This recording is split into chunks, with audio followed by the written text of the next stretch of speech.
Over the centuries, humanity rose higher than ever before. They conquered the void between the stars, mastered spaceflight, and reached worlds once thought impossible. For years, it seemed as though nothing was beyond their grasp, but this progress had a cost. Their exploration and excavation of nearby worlds, moons, and asteroids drained them of precious metals, minerals, and specimens. These were the very materials required for survival and infrastructure, construction, tools, medicines, research, technology, and power.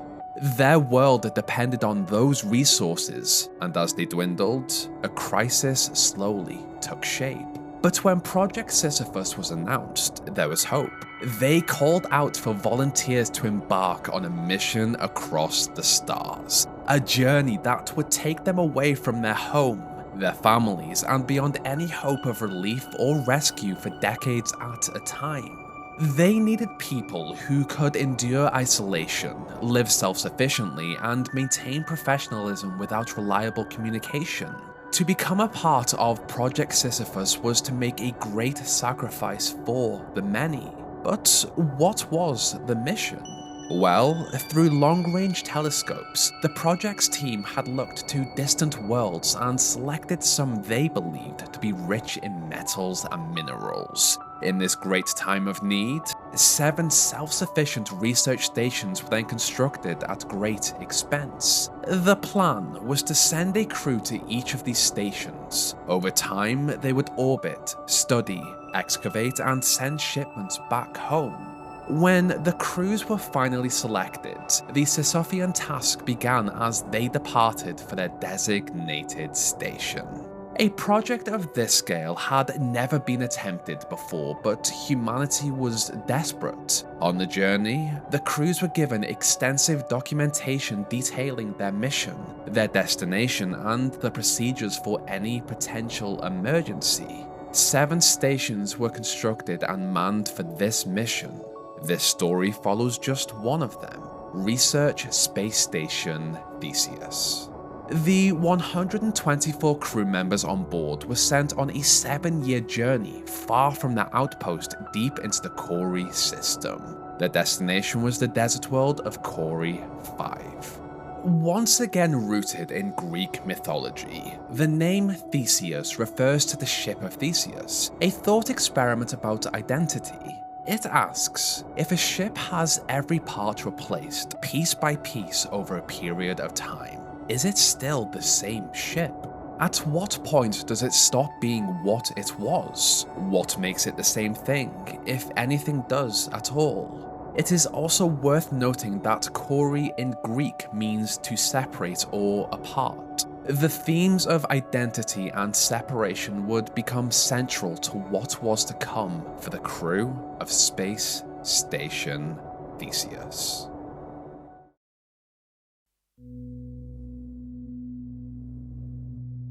Seven long years after leaving the nearest outpost, the crew of Research Space Station Theseus descended into orbit above the desert world of Chori V, a barren, lifeless sphere. Among the 124 were Dr. Chalmers, Dr. Dennett, Sam Cook, Albert Petrovich, and Diana Moss. Whether they were scientists, engineers, planetary geologists, quartermasters, mining operators, or janitors, every role had the same purpose: to keep the station running, to keep it breathing in the void, and to keep the mission alive. Theseus was massive, its sectors sealed behind strict layers of security clearance. Each crew member carried a security orb, a small device glowing faintly in their hands, granting access only where they were permitted to go. For example, Dr. Dennett and Dr. Chalmers had clearance for the restricted science labs, while the captain of the ship held authority over command. Sector 1 was the public region of the station, a place of constant movement. It handled arrivals and departures to the planet through the main teleporter, which carried crews to the surface and brought them back. Spacesuits were also stored here, alongside the cargo hold for specimens and materials from Chori V, awaiting their long journey home. This sector also contained the crew quarters, a recreational zone, waste management systems, gardens, and a greenhouse. This haven was vital, for it produced the oxygen the crew depended on to survive. Sector 2 was dedicated to research. From the planet survey room, they mapped Chori V. The operator guided the large telescope across the planet's surface and nearby asteroids, while a hologram floated in the center displaying the results. Beyond this point lay the high-security laboratories, a cluster of modular chambers the crew reshaped as their discoveries demanded. Here was Xeno research, prepared for the study of alien life, with sealed rooms for sample containment and a chamber devoted to metaphysics. Finally, Sector 3 was Command. It held 3 primary control stations vital to the station's survival: solar panel maintenance, which sustained its power, satellite control, and the cargo reserve. As the crew explored the station and grew accustomed to their new home, moving on foot, through teleporters scattered across each sector, and even by way of gravity wells, Command finally received their first message from home. This message had been sent 7 years before. It had just taken the crew years to arrive. The captain was told that their first year of supplies was already on its way, and that this mission was an unprecedented opportunity. The people of their world owed them a great debt.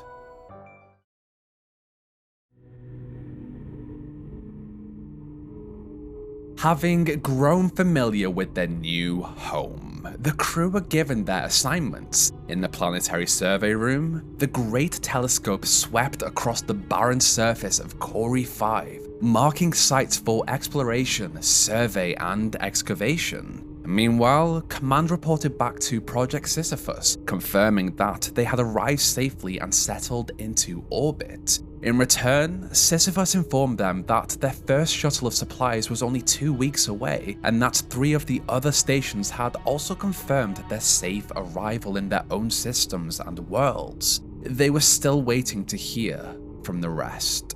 2 weeks later, Theseus received their package of food, water, emergency fluids, and research equipment, essentials to keep them alive and doing what they were sent so far away to do. With communication finally established and the tools in hand, the crew began their true work. The survey teams had identified regions across the asteroid belt, the planet's surface, and deep within its caves, places thought to hold the minerals and metals they had been sent so far to claim. Over time, excavation sites rose in these desolate places, outfitted with drills, mining gear to break the stone, and teleporters to send both crew and samples back to Theseus. Although the crews discovered plant life deep in the caves, they did not find the abundance of metals Project Sisyphus had promised. Still, they pressed on, exploring and mining as months bled into years. Then came word from Sisyphus. Research Station 7 had failed to hold its orbit and was consumed by its local sun. With its destruction, the burden grew heavier. The fate of their world now rested on only 6 stations to send back resources. Yet, because Theseus struggled to detect anything of worth, Project Sisyphus pressed them harder, demanding their initial findings of their exploration of Chori V. Despite the pressure, the crew of Theseus continued on, and then, on the surface, they found something. It resembled the Earth silkworm. This was their first major discovery, and while Homebase did not believe silk would save their world, it was a promising start. Their initial yield had estimated that Chori V should be more generous in natural resources. Back on their homeworld, this abundance had not been guessed blindly. long-range telescopes had likely picked apart Chori V's light, revealing the fingerprints of metals and minerals across its surface. Thermal scans had likely shown heat patterns only deserts rich in silicates and heavy ores could produce. Even the asteroid circling the planet carried the same signature. From a distance, it had promised abundance. From the mines deep in Chori V's caves, to the drifting asteroids, to the labs in Sector 2, every person did their best to uncover something they could send back home. In time, they discovered a durable steel amalgam. It was not a complete victory, but it offered hope, proof that they had not been sent across the stars for nothing. This work was slow. Then, more dire news arrived from home. Station 6 had gone dark, without response. Project Sisyphus explained that it had been one of their most productive outposts, and with its silence, they began to fear they could no longer push their boulder uphill. Public confidence faltered, and they looked now to Station Theseus to fill the void, to find what they had been sent to Chori V to claim.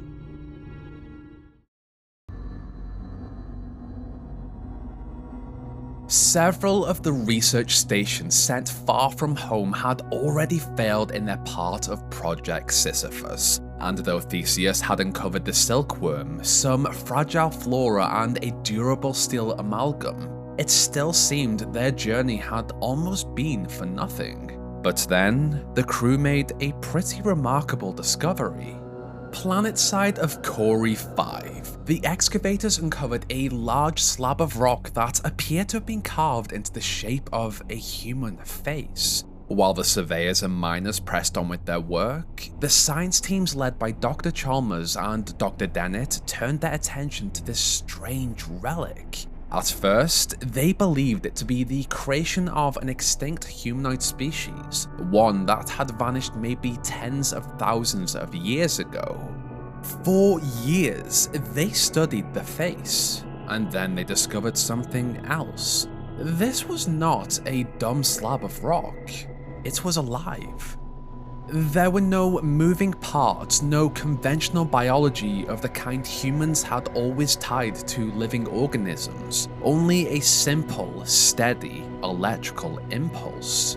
To study the face further, the team requested it to be extracted from Chori V and moved to Sector 2, but the sample weighed 112 tons, far too massive to be sent through the teleporter. Instead, they relied on a careful mix of zero gravity and guided ropes to drag it into place. It was in the mined science labs that the slab was connected to Theseus' system so its electrical surges could be studied. The pulses resembled a kind of neurological activity, electrochemical signals, rhythmic and pattern-like the firing of a brain.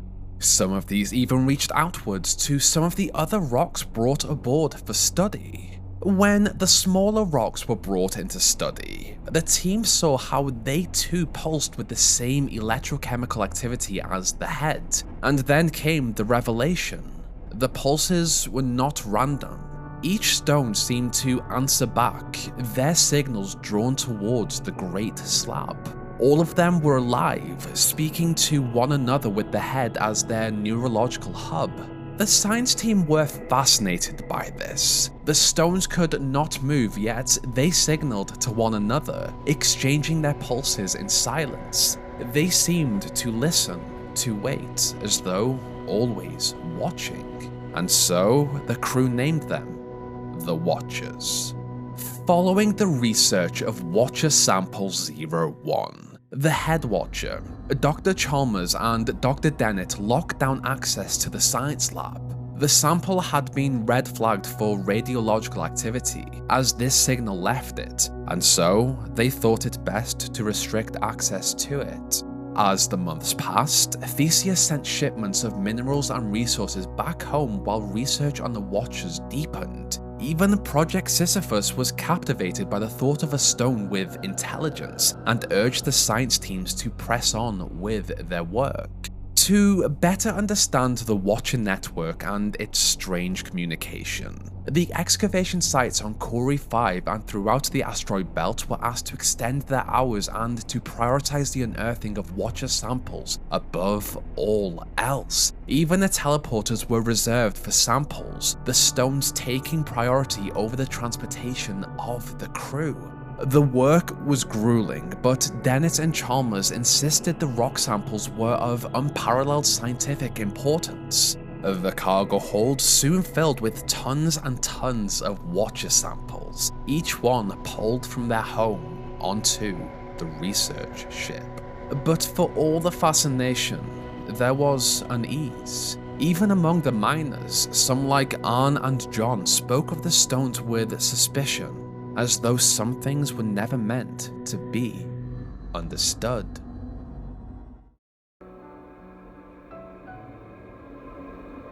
Hello? It asked into the world, but only silence.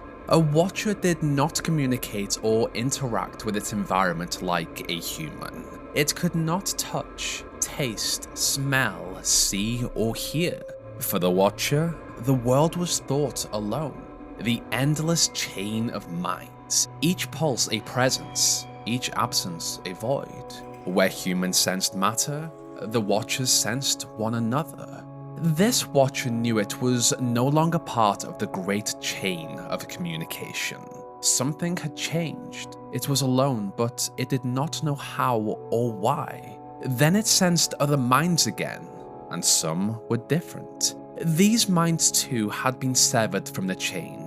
Yet among them were others, unfamiliar, not like the Watchers. These odd minds, these human thoughts bled through faintly and spoke of strange concepts. Space, senses, dimensions, Watchers. Were these minds responsible for the connection and disconnection from the chain? The Watchers wondered what it meant to move through space. As more minds joined this smaller chain, they spoke of concepts and dimensions beyond their grasp, and then they tried to communicate with the human minds. In time, as further Watchers were carried aboard, the crew began to report odd dreams. Space Station Theseus had finally found its calling. As the science teams uncovered more about the Watchers, Team A, led by Dr. Dennett, focused on theory, metaphysics, and the ethics and safety of studying the Watchers. Team B, led by Dr. Chalmers, explored what they could learn from the Watchers, their communication, and how that knowledge might be used. A species of stone that could communicate was fascinating. The team wondered how, without senses, the Watchers perceived the world around them. What constituted knowledge for them? How did they understand death? The metaphysics team, under Dennett, uncovered that each Watcher possessed a detection field, a range within which it could communicate with others. They wondered if the Watchers had their own thoughts about the forces that moved them in and out of this range. If the Watchers knew a world without senses, a world of thought, was there whether the rise and fall of the fields that linked their minds? Before humans, they would have been moved by geological activity, shifts in the planet and stone. Had they, like humans, spent ages theorizing about forces they could not see? Humans could not see black holes, yet believed they existed through reason. Each day brought new speculation and study, and each night brought darker dreams. The Watchers seemed to be reaching toward the human through these visions, though the crew did not yet connect their dreams to the stones. The science team believed the Watcher specimens were millions of years old, bearing a highly developed intelligence. Their network seemed to function like an ancient indigenous telepathic system, perhaps the oldest and most powerful quantum computer humanity had ever encountered. For the Watchers, those who had been pulled from their world, they wondered about the minds that polluted their chain. Why did the humans seek their knowledge? Why had they cut them off from the great chain?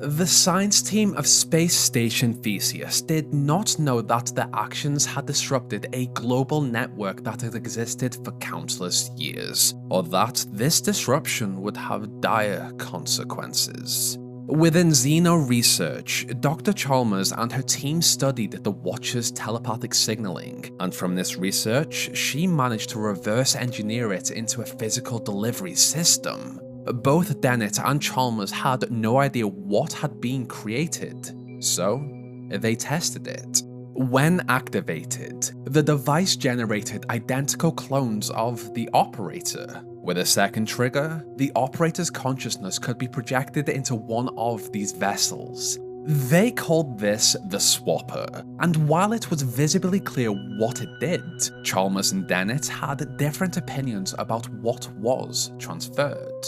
Having actually created the Swapper with her team, Dr. Chalmers, a dualist, believed the device relocated raw consciousness while leaving the body behind. It was not simply copying signals or impulses, it was transferring something physical in essence, like the soul of the user. Consciousness could not be found in the folds of the brain, yet here was a machine that could isolate it and move it. To her, the mind was a fundamental part of the universe, not reducible to matter, and now it was something humanity could control with this device. Dr. Dennett, a materialist, however, argued that the soul was nothing more than chemistry and patterns. The device did not move a soul, it rerouted or copied control patterns in a physical system. There was no soul. She explained that the brain has two halves joined by a bridge of nerve fibers called the corpus callosum, a structure that allows the halves to share information. If that bridge were cut, the two halves could no longer communicate, and as a result, things became strange. The right hemisphere controls the left side of the body and processes the left visual field, while the left hemisphere controls the right side and typically governs speech. In such cases, a person might see something with the right half but be unable to name it because the left, speech-handling half never received the message. The left hand might pick or draw the correct object while the mouth spoke the wrong word. Dennett's point was that the mind, or what Chalmers called a soul, was not something that could be moved around like a marble. It was a complicated machine made of parts that usually cooperated, and when that wiring was tampered with, things went wrong. This disagreement pushed Dennett to be skeptical of using such a device, but what she and the rest of the humans did not know was that the use of this device, something created from the research of the Watcher's network, affected them. This forced intrusion into the network left marks. It cut through their channels of pattern and thought. Once the device was proven to function reliably, more units were constructed by Team B under Dr. Chalmers and distributed to the workers at the excavation sites.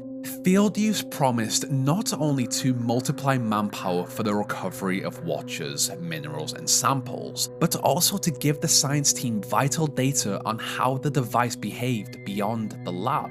To ensure the safety of the personnel and the destruction of unneeded clones, a security light system was also installed. Yellow security lights destroyed any clone that entered them. Blue lights prevented clones from being created within their glow. Red lights blocked the projection of consciousness from the device, and purple lights combined the effects of red and blue, forbidding both creation and transfer.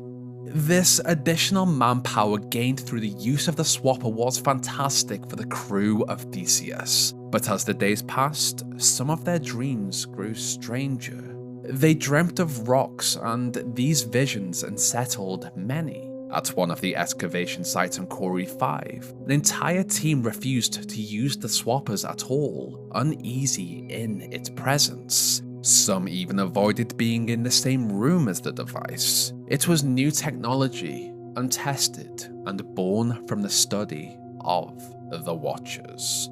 Up until this point, the Swapper had only been used to generate clones and transfer consciousness between them, but Chalmers wanted to take the research further.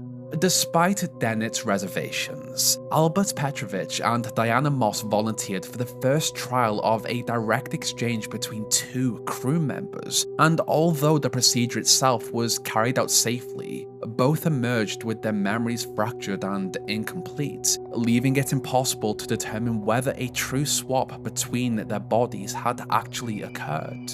Chalmers insisted that with time, the flaw could be corrected and the memory loss contained, but when the commander of Theseus was informed of the outcome, they responded with a complete ban on all further testing attempts to swap between human crew. The use of the device with clones, however, was deemed safe, and so that avenue of research remained open.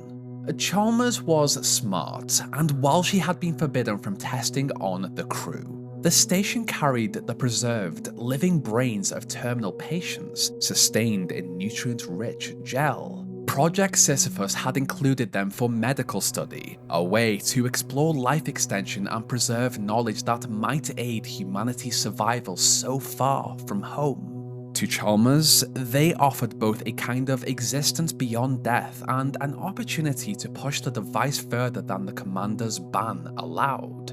Dennett, however, saw this as nothing more than consensual slavery, a way to circumvent the commander's ban.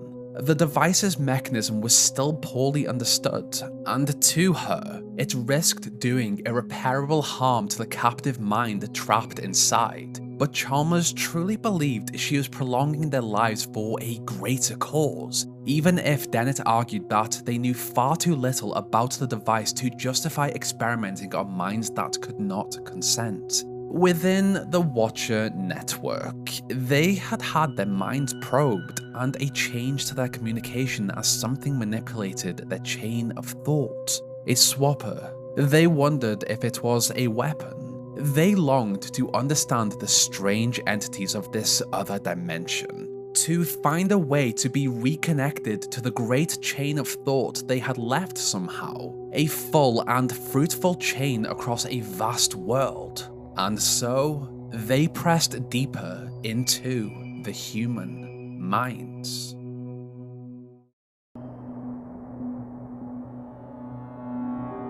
As they slept, the dreams of the crew of research Space Station Theseus twisted into nightmares. One worker dreamt of the laser drill at their excavation site, but in that vision, the machine spoke, urging them to do something they desperately did not want to do. Soon, the dreams gave way to waking whispers. Some of the crew began to clearly hear the thoughts of the Watchers. There were so many of them on board at this point, and a pattern emerged. When a human heard a thought, it was followed quickly by sickness. The humans had unknowingly invaded the Watcher chain on Theseus, and it had awful consequences. Sam Cook watched as more and more of the 124 crew fell ill, until just hours after the first report of sickness, the first death came, and then another and another. Work across the station came to a halt, and survival became the only mission as the entire station went into lockdown. The crew did not understand how the sickness spread, only that it did. In desperation, Sam Cook led the survivors to the cargo bay in Sector 1 and sealed the door behind them. Inside, they clung to the food, water, and the greenhouse, their fragile hope for survival. A distress call was sent to Sisyphus, but the message was swallowed by the same failing signals that had haunted the mission from the very beginning. No help would come. Despite their hopes, the voices followed and sickness continued to spread.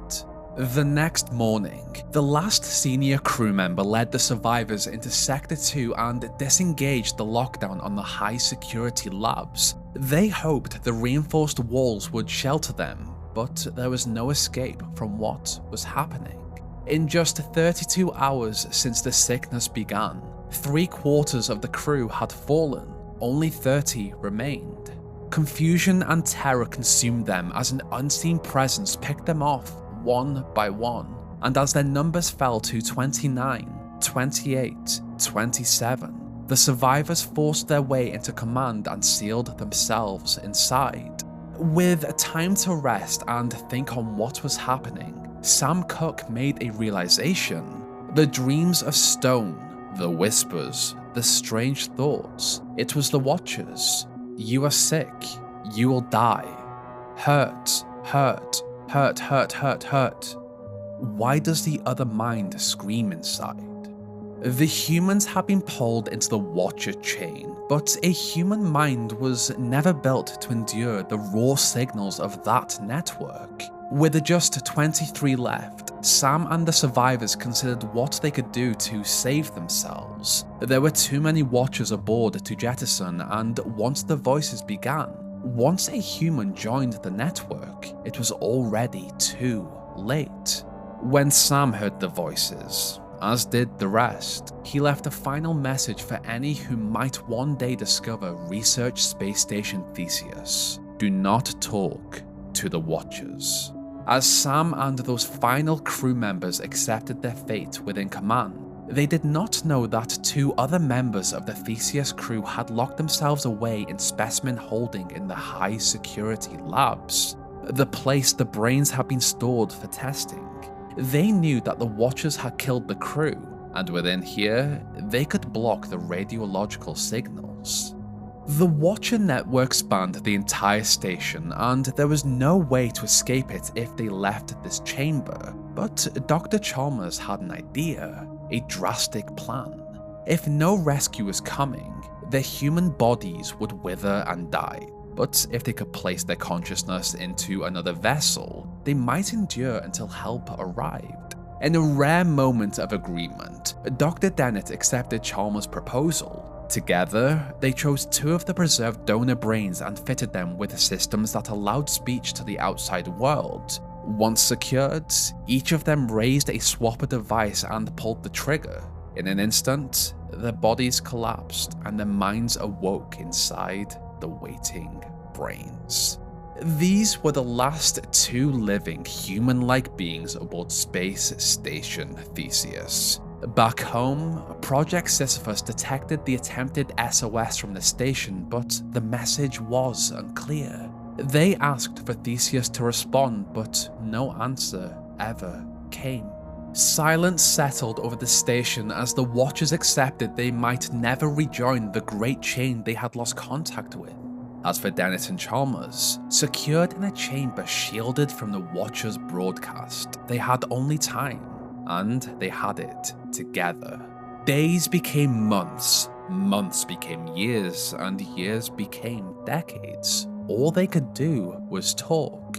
Dr. Dennett wondered if the Watchers were even aware of what they had done. These beings had not acted with malice. It was like an immune system killing a virus. In this case, the Watcher network was the immune system, and the human intrusion was the virus. If anything, the Watchers were curious about the new minds in their world. Back home, Project Sisyphus at last accepted their failure. Over the decades, all 7 stations had fallen silent, and as the project shut down, a final message was sent to Theseus. If you're out there, good luck, and goodbye.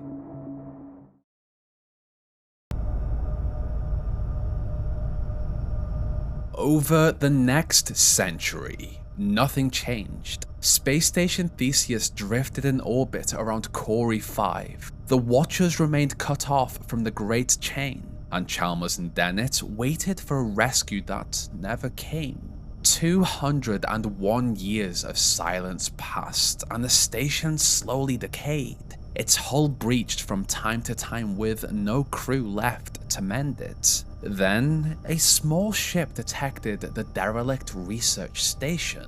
As its pilot approached, she tried to land, but the vessel struck hard into the landing bay. With her ship beyond repair, she called for rescue and was told that they could get to her in about a day's time. With some time to kill, she activated Theseus's airlock and stepped inside. This pilot was a scavenger, one who roamed the stars in search of abandoned technology and the scraps of dead vessels. As she wandered through the high-security laboratories, she unlocked the sealed door to the specimen holding and found the 2 preserved brains. And then they spoke. The scavenger was confused and asked where the voices were coming from. Chalmers explained that they were currently inhabiting the brain, while Dennett corrected her, insisting that they were the brains. Even after all this time, their views on what it meant to transfer consciousness had not changed. Dennett held that the brain and the mind were one and the same. There was no vessel beyond the flesh. Chalmers, however, believed that the mind could inhabit another form that something deeper than biology endured. Regardless of their disagreement, Chalmers and Dennett came to a realization. The pilot had unsealed the chamber that had sheltered them. Ever cautious, the newcomer did not believe what they said, not until Chalmers directed her attention to their bodies still lying on the floor. Curious about the device by them, the scavenger picked up a swapper and pulled the trigger. In a sudden flash and scramble, a clone appeared, but it was almost impossible to tell which was the original and which was the copy. In a struggle, one forced the other into a shuttle and ejected it into space. The scavenger turned to the brains and asked what had happened, and Dennett explained everything. That she had ejected her clone, or her clone had ejected her. This was still an unexplored science, and they did not yet know how the device truly worked. The scientists warned her that the crew that had once worked on this ship were long dead, and that a rescue team had to be alerted.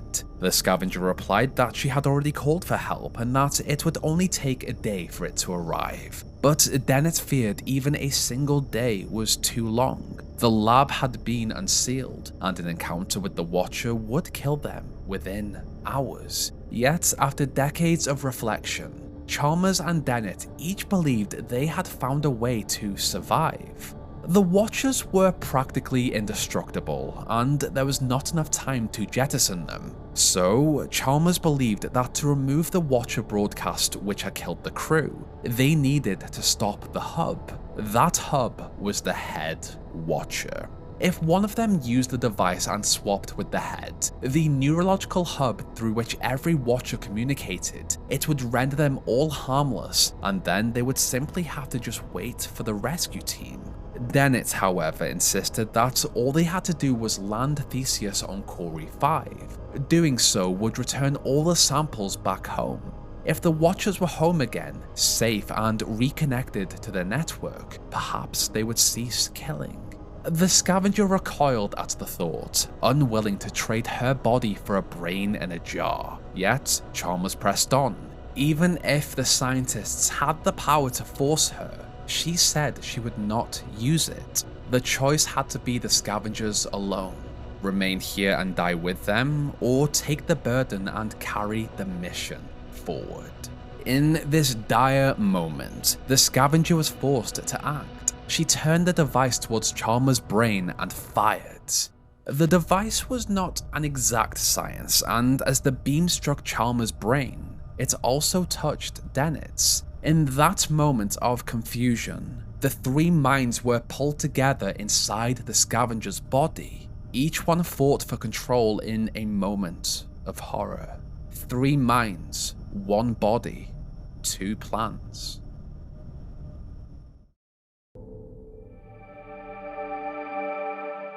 While the merged minds of Dennett, Chalmers, and the scavenger struggled for control aboard Theseus, the shuttle carrying the ejected scavenger crashed down on Chori V.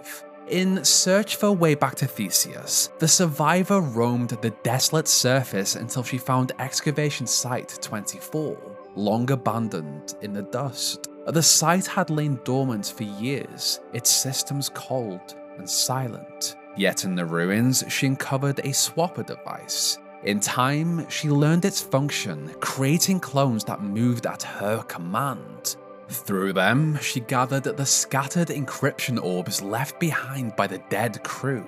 piece by piece stirring the site back to life. When she had gathered enough, the survivor activated the teleporter. Light tore through the ruins, and in an instant, she was pulled from the planet's surface back to the station above. Upon her return, the survivor encountered the merged minds of Dennett, Chalmers, and the Scavenger. She did not know, however, that all three voices came from the same vessel.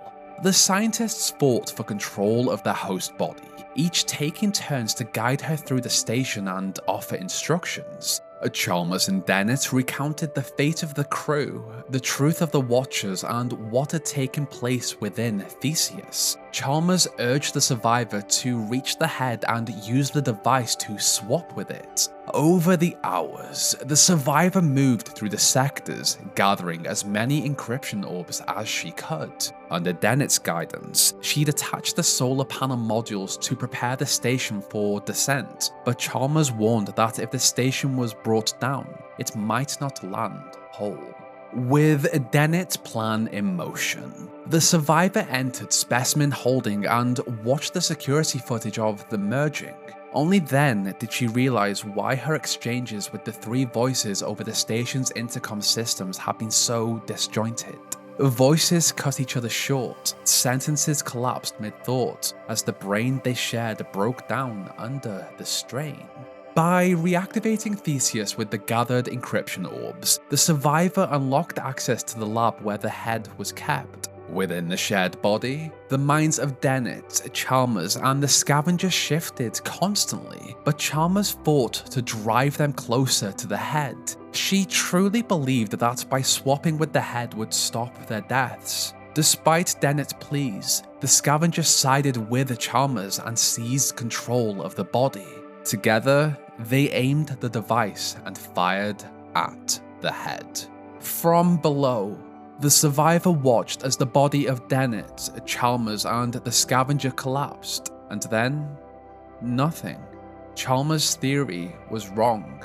The survivor was left alone.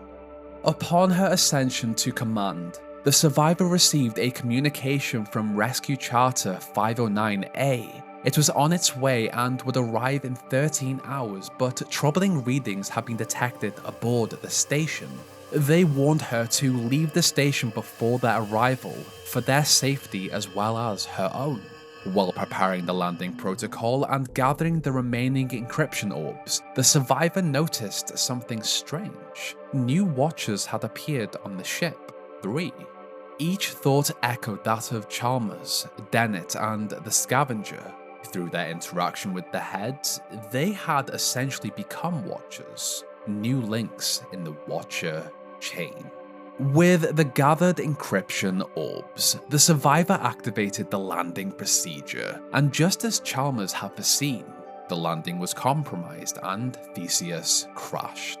As soon as Theseus hit the planet, the Watchers from the vessel and the planet felt a change. The Lost Ones, they have rejoined the Great Chain, but somehow they are changed. They were back, reconnected to the chain they had been ripped from. Leaving the wreck behind, the survivor walked across the desolate ground of Chori V.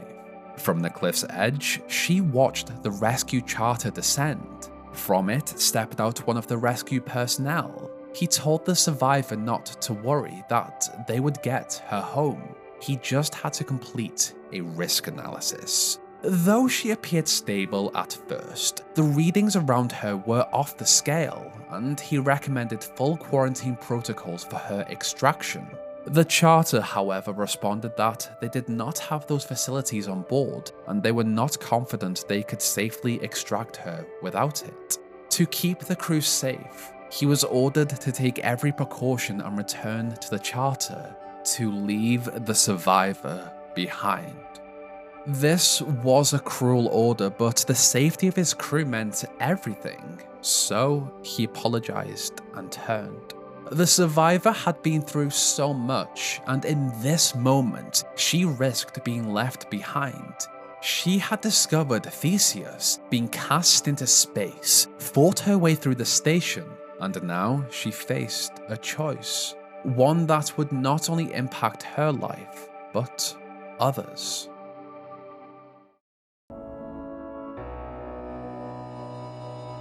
In one version of reality, the survivor looked at the rescue officer and thought about everything she had been through.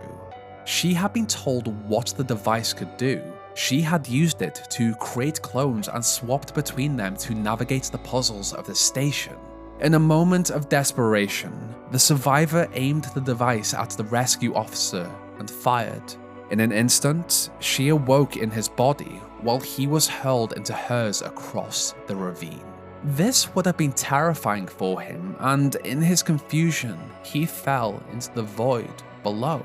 As the survivor entered the charter in her new body, she overheard the captain of the vessel, Captain Jeffers, report to base that the subject had jumped into the void. She was then asked, "Marcus, what happened?" by another crew member. Kate could tell something was off with Marcus, though she could not place it. When Captain Jeffers detected a rise in dangerous readings, he gave the order to leave the planet. The readings, of course, were the chatter of the Great Chain finally full. Their lost ones have returned, different, but back. As for the survivor, well, she was Marcus now, and that would be her new life. She had taken what remained of his life for herself.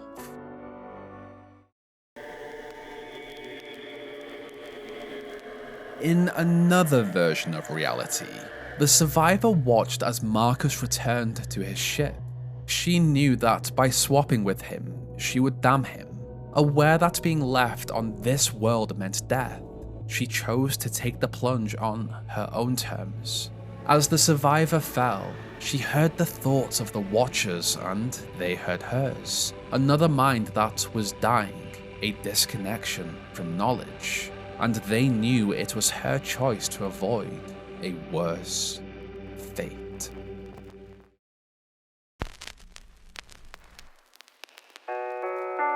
The events that unfolded on Chori V occurred because humanity was desperate for survival, and those brave volunteers believed it was their duty to help their kind. In doing so, the crew of Space Station Theseus disrupted an alien species who experienced reality in a completely different way.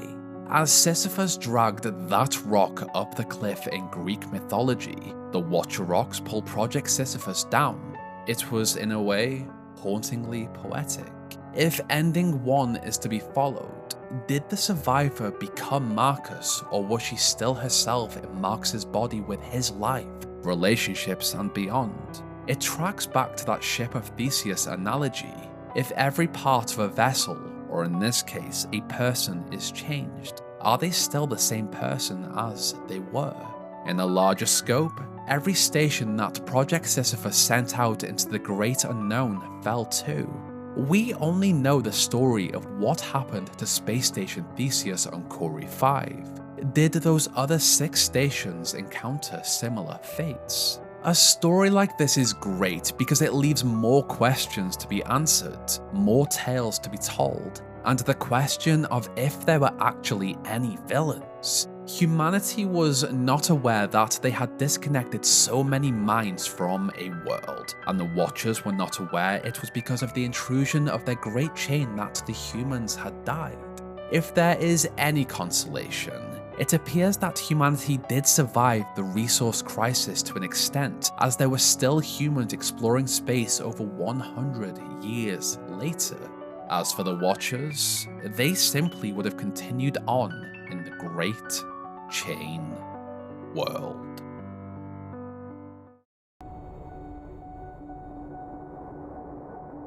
This is the first timeline I have made in a while. I do plan to make 3 or 4 a year, but there's so many games, topics, and stories to cover.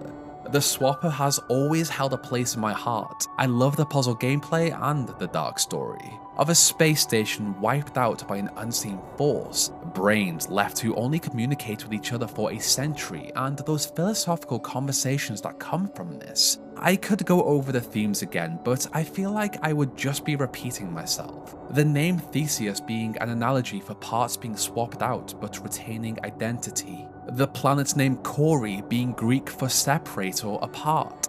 But why the name Sisyphus for the project? In Greek mythology, King Sisyphus cheated death several times. When Zeus finally caught him, he sentenced Sisyphus to an eternal punishment in the underworld. He was forced to push a massive boulder uphill, only for it to roll back down each time he neared the top. His punishment was eternal struggle. Sustaining the world through something like this was almost impossible, a task of struggle and sacrifice. Humanity representing Sisyphus and the Watchers as the Rock. Having covered Ultrakill a couple of weeks ago, I have come to a realization that I generally like Greek mythology based stories, put in some puzzles and philosophy, and perfect. I have to give a big shout out to Tom Joubert, who wrote this story. I hope I said his surname correctly. And you will not be surprised that he went on to work on the Talos Principle series. As you can tell, I am genuinely a fan of his work and genre, philosophical puzzle games that make you think. So much went into this story.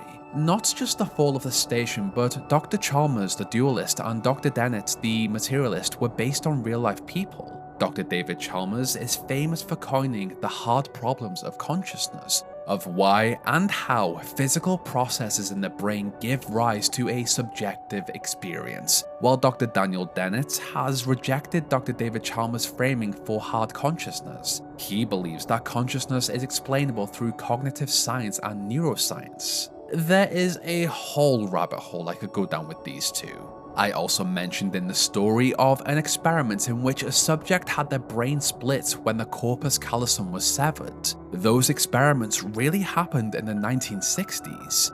The results truly showed how disconnected hemispheres could act almost like separate minds. Those findings shape how we understand consciousness today. The swapper introduced interesting theories, but also that slight horror, that something awful had happened on Theseus and it was up to the player to explore the logs to put those pieces together. There is so much more I could say, but this video has gotten pretty long. I just wanted to tell the story and explore the themes a little. If you enjoyed this video, then I would love you to subscribe to the channel, like the video if you liked it, dislike it if you did not, and let me know what you thought in the comments section below. I would also like to thank my gold tier patrons and channel members: Queen Arby, Lewis, Oren X, Drakey Phoenix, Daniel Cal Drawings, 501st Clone Boy, Ruben Mendoza, Imperial Embers, Canifex, Jimsy, Average Soul, Azu, Jonas, Yali Rodriguez, Detroit, Motzi, Brina Lee, Jacqueline Lavelle, King Jack, Lifeblood, Reaper Gaming, Mehmet, Kaidazin, and Zuni115.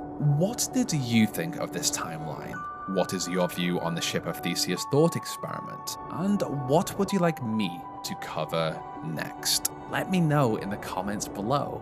This is where our story ends. Check back soon for a new one.